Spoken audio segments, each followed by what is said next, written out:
નમસ્કાર, હું છું આપના સાથે ઈશા દુબે. આપ જોઈ રહ્યા છો જનસાક્ષી ન્યૂઝ. નજર કરીએ આજના મુખ્ય સમાચારો પર. ઝઘડિયાની દુષ્કર્મની ચકચારી ઘટનાને લઈ સમગ્ર ગુજરાતમાં ચકચાર મચી જવા પામી છે.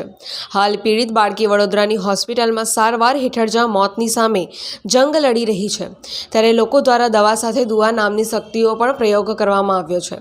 પીડિત બાળકી જલ્દી સ્વસ્થ થાય અને લાંબા આયુષ્ય માટે ઝઘડિયા તાલુકાના રાજપાડી નજીક સારસા મંદિર ખાતે ધનરાજ વસાવા દ્વારા ભજન કીર્તનના કાર્યક્રમનું આયોજન કરવામાં આવ્યું હતું. ઉપસ્થિત ભજનીકો તથા લોકો દ્વારા શ્રી રામ જય જય રામના જાપ કર્યા હતા અને પીડિત દીકરી જલ્દી સ્વસ્થ થાય તે માટે માતાજીની પ્રાર્થના કરવામાં આવી હતી. આ કાર્યક્રમમાં સર્જન વસાવા, રોહિત વસાવા, ભજન મંડળીના સભ્યો તથા ઉપસ્થિત રહ્યા હતા.